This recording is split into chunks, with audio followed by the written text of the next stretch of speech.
Hey, gentlemen, can y'all hear me good? Yep. Yep. All right, let's get this shit started.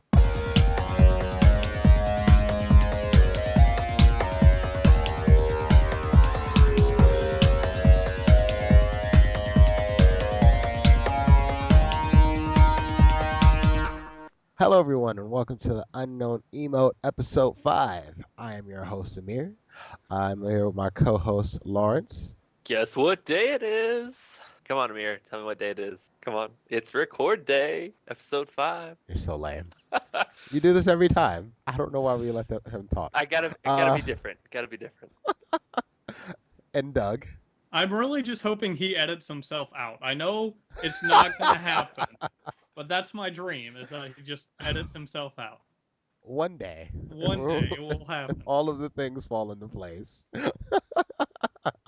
All right, and we here at the Unknown Emote talk about all things MMOs. That is what we do on this podcast. We hit up old ones and new ones, sometimes to great success or great failure. This week we will be talking about Neverwinter. Neverwinter is a pretty decent game. I doubt we'll dig into it the same way we dig into Warhammer Online, so that's a plus. Unless you like hearing us talk shit about games that are old and decrepit. To start off, I would like to state that I got no extra scientific research about my whole method that I was going to do last week. I believe I'm the only person that actually went out and tested it according to my scientific method. So if I'm wrong, please send that data my way. Thank you. Okay.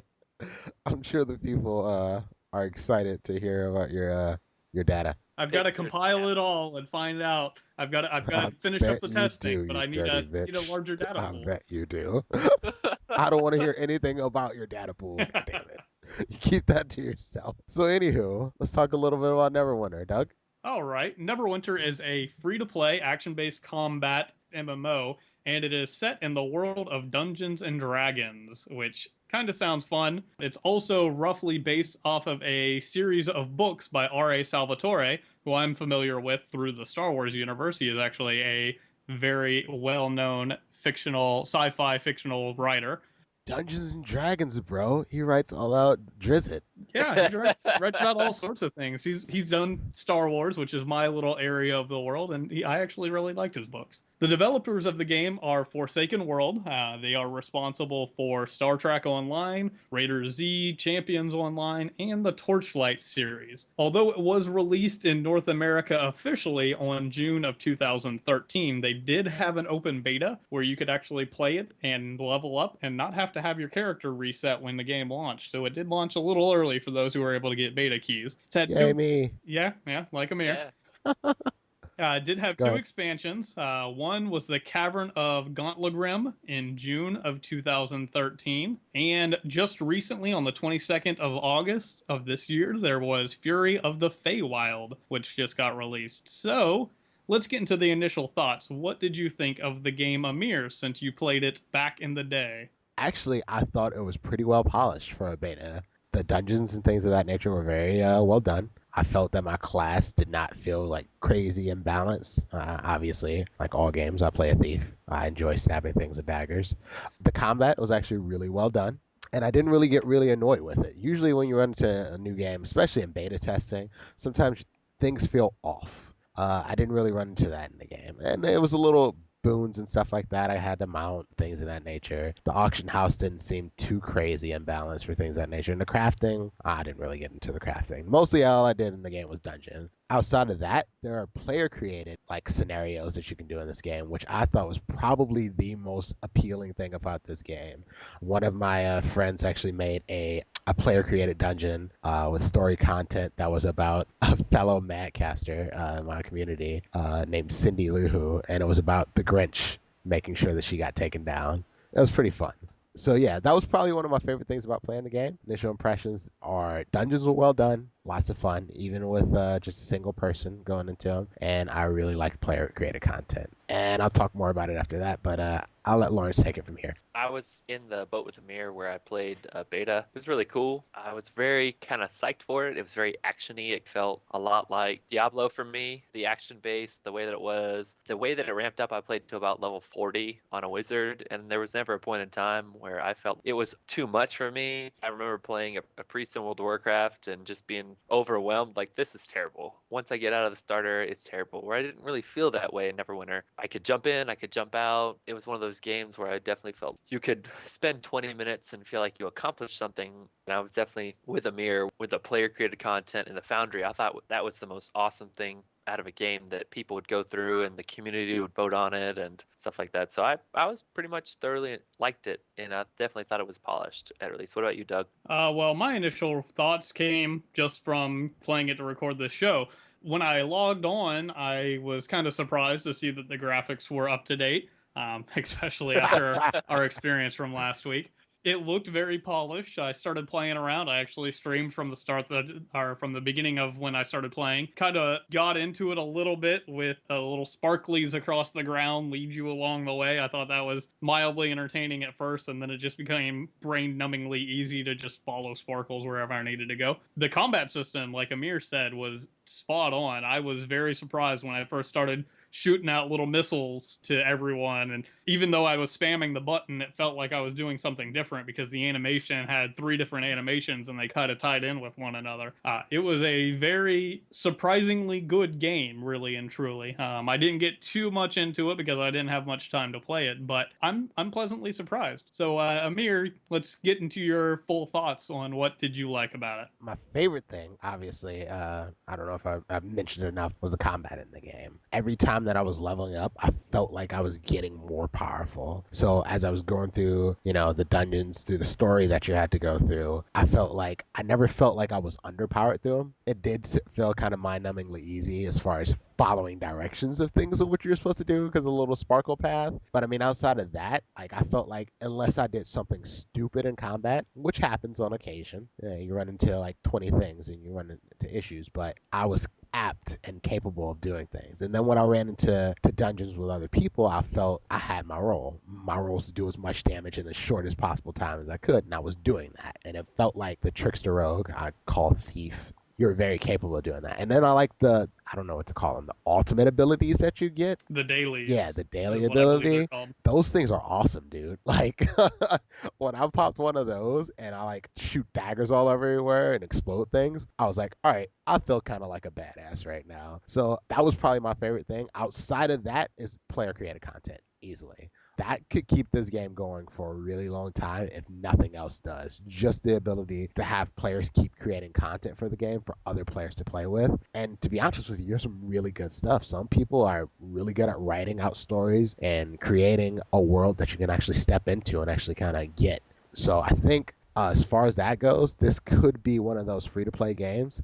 And even though the free-to-play model is kind of some of the, like, it doesn't feel pay to win, but there's a lot of filler material I think that you can buy in this game. But that happens with a lot of free-to-play games. So I think it's pretty good. Those things really appealed to me, even though I don't really play that much now. I really enjoyed those things while I was playing.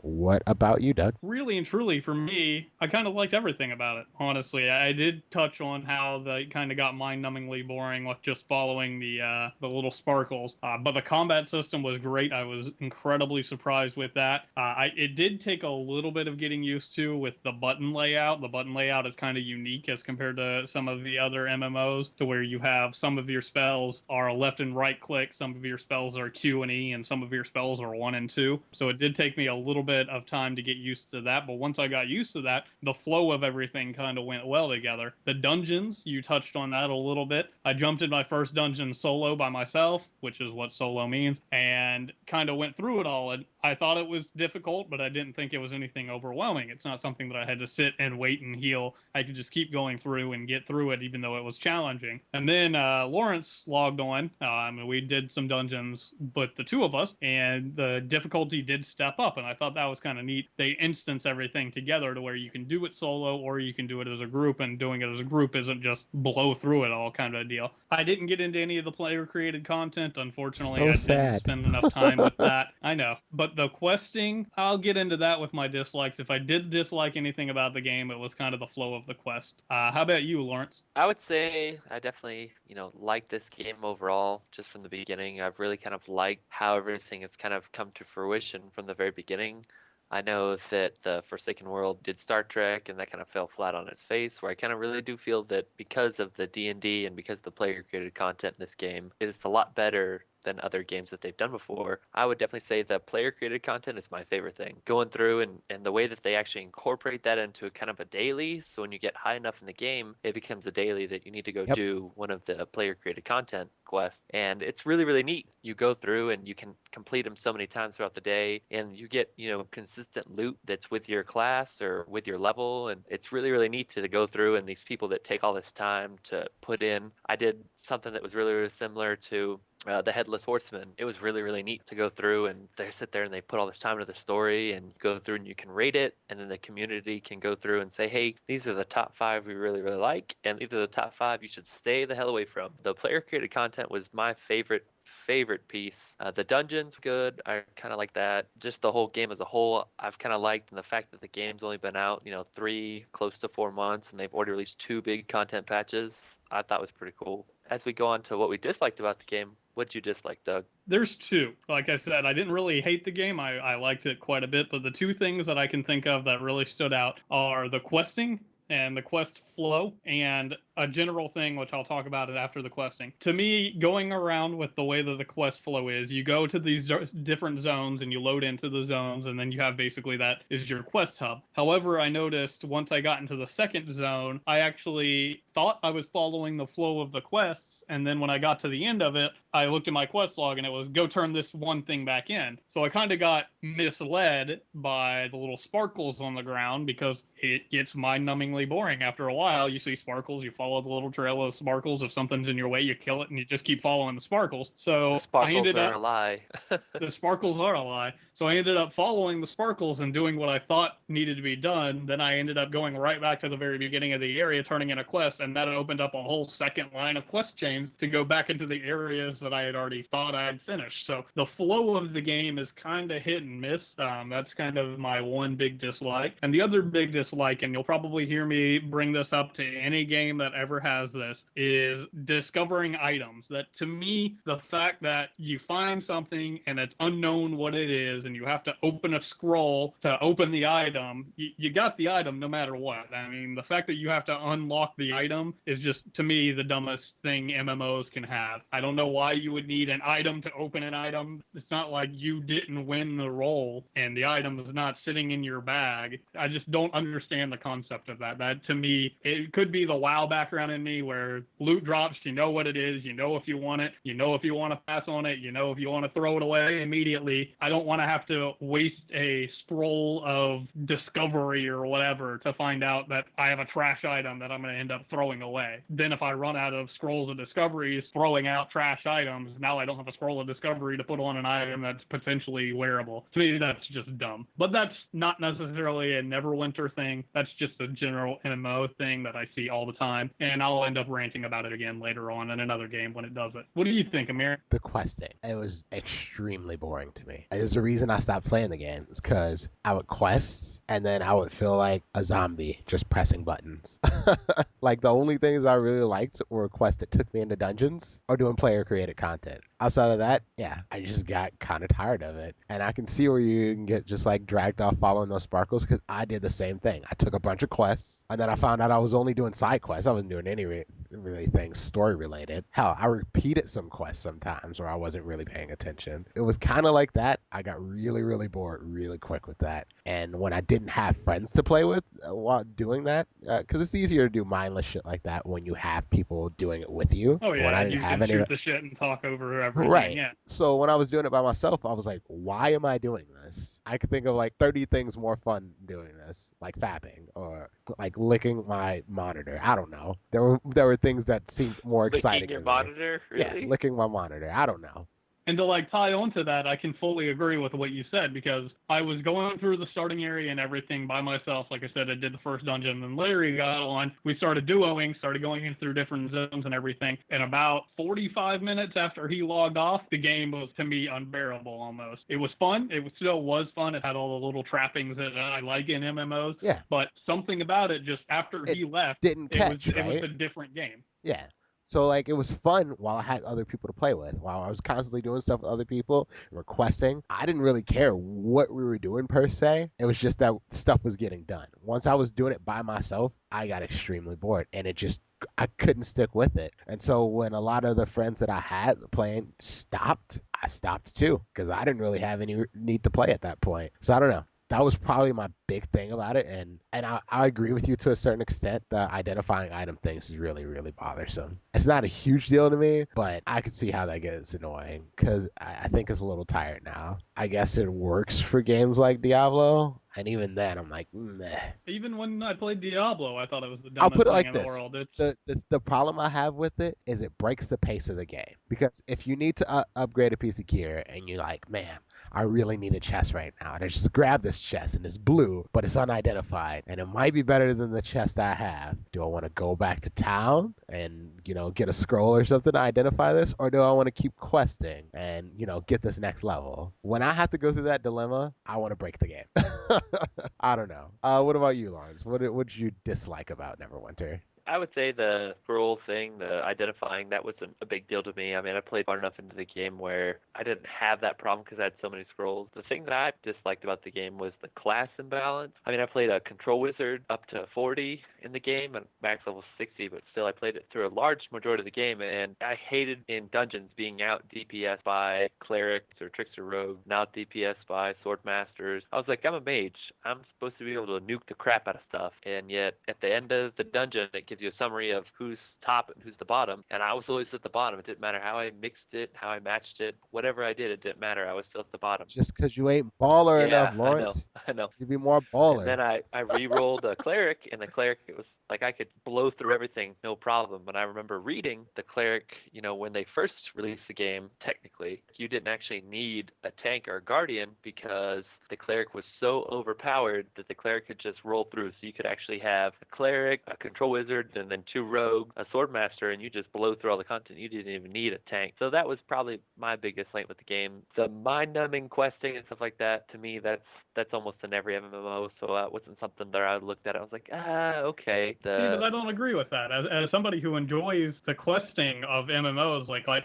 mentioned multiple times, I love leveling. While I could give a shit less about the lore that goes on in any of these games, some of them have very good flow. Some of them have very good quests. They're not the same thing over and over. But this one just didn't hit the mark. There was no flow to the questing. I mean, it's a basic staple of MMOs that you have to quest, you have to do these things to get experience, and the flow just wasn't there. I shouldn't have to go back and restart an entire zone just because the sparkles led me astray.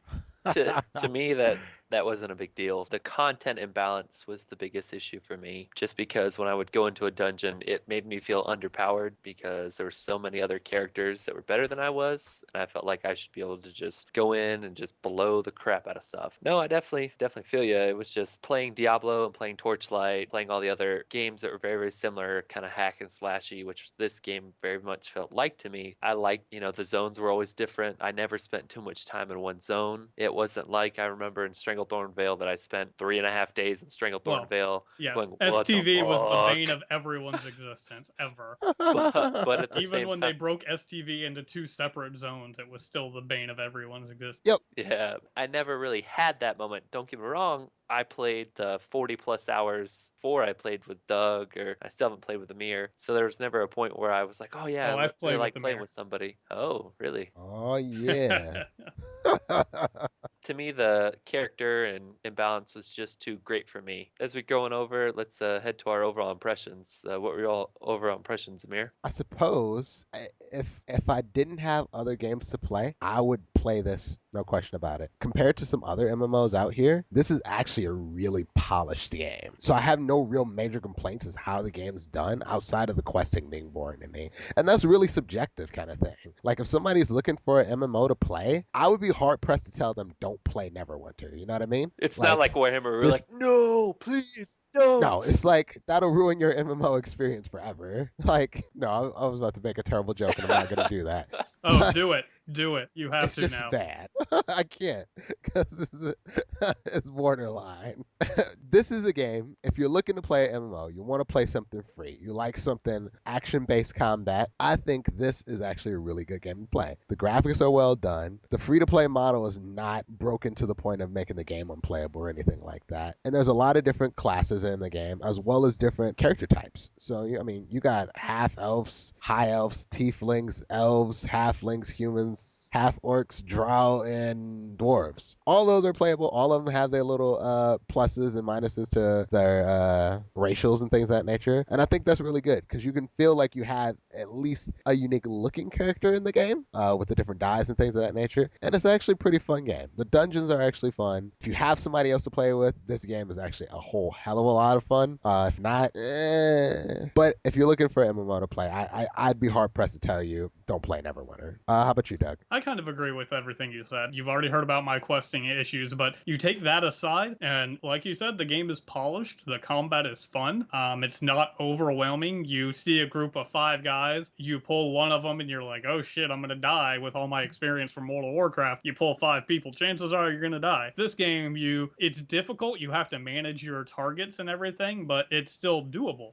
It's still fun. It's very polished. The dungeons, what I did were fun. The community, I don't know if this is because there were only 3 shards or what, but it seemed like there were plenty of people online. So it wasn't just an abandoned game where you're going to log in and not see somebody forever. There were a couple of times when Larry and I were doing quests and we would run into random people who were doing our quest and we'd end up inadvertently helping each other because we were all working on the same thing. So I would say, yeah, if you could get a group of, say, 5 or 10 people that were looking for something to do in between some MMOs, I still would probably rate Rift higher, but that could... I could see that. Yeah, it could just be that. because of my experience with Rift and having played Rift as long as I had.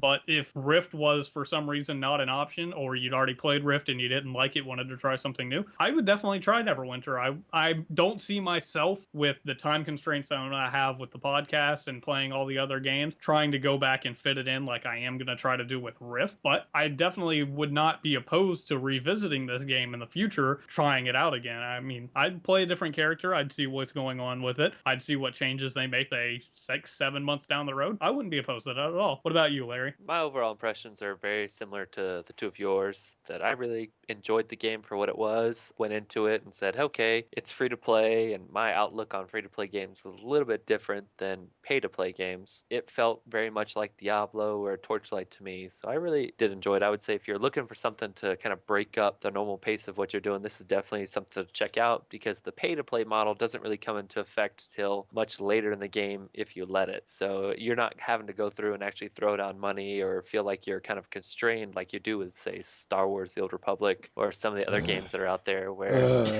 where they're like, nope, you can only have one character and you can only do this and you can only do that. The restriction there isn't much, but I have read and looked that when you do reach max level, that you kind of do have to pay for certain gems and certain sockets to end rate. But I would definitely suggest it to anybody that's looking for something that's different and looking for something that's free, because you can put in a solid 40 hours into this game and not feel like, okay, I've kind of dumped in enough time. And the player created content is awesome. That to me is the biggest draw, and that's to me the biggest reason as to why this game will probably still be around, is that you'll have those niche people that'll be like, okay, I'm going to go in and I'm going to make this dungeon. I'm going to make, dungeon part 1, part 2, part 3, part 4. It kind of does appeal to that, as I've said before, the Minecraft crowd, where you can go in and really adjust and kind of put your thumbprint on it. So I definitely liked it. I definitely feel that it does have a few things that it could improve upon, but I would say in the last 5 years, it's definitely probably one of the most polished games to come out that's free, that you're not having to throw down $59.99 or then pay $15 a month and wait for it to get better. Looking forward to next week. What are we all looking forward to next week, Amir? Well, it looks like we're going to be going into Final Fantasy 14, right? Yeah. The problem I have with this is it's been incredibly difficult to get into my server. So we may be playing on the Japanese server in order to make this happen. Ni hao.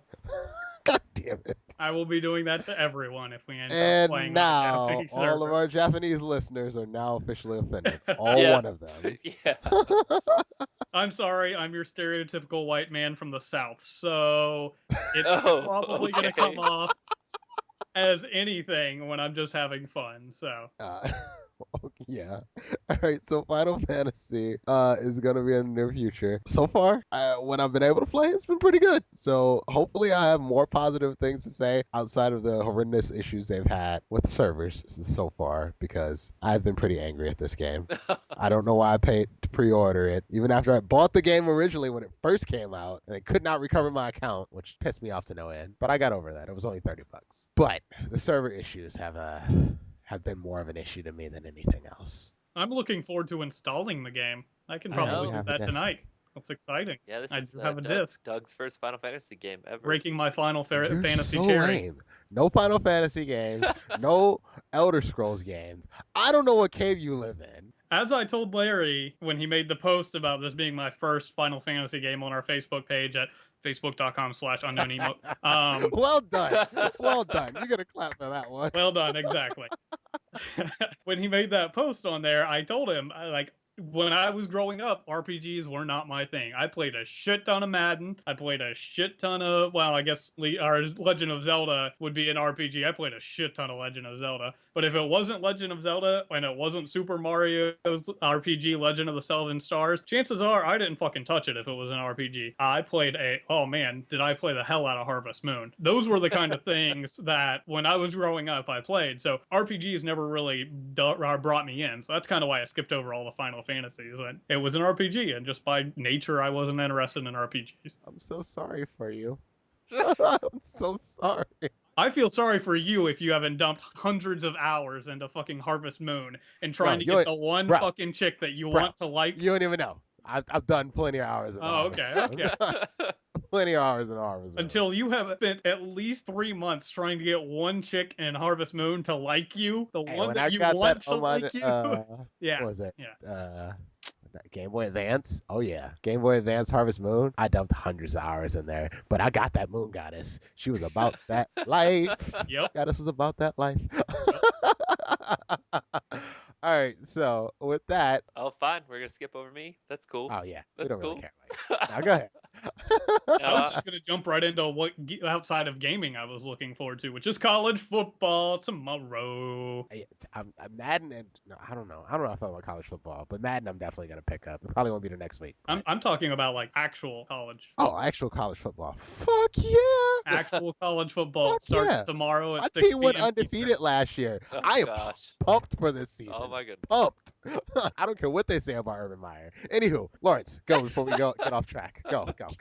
Talk about what you're looking for. Talk about Final Fantasy or something. All right. I'm definitely looking forward to Final Fantasy. I picked it up and pre-ordered it. I've been pretty not impressed, but it's definitely something I'm looking forward to putting a little bit more time into because I've been doing other stuff, for the podcast and that. Some people have jobs. Yeah, that too. And kind of looking forward to. I'm headed to Knoxville Friday, so that'll be fun. But other than that, I'm definitely outside of the world of gaming. I'm definitely looking forward to the NFL starting in 11 days. So yeah, buddy. College football, not so much. I'm not a big college football guy, so props to you two for having that. That's not me. So. You're a Jaguars fan and you don't cheer for a college team? No. I don't know what's wrong with Not you. really. I don't believe he actually likes football. Like, between his favorite team and all of football being the Jacksonville Jaguars.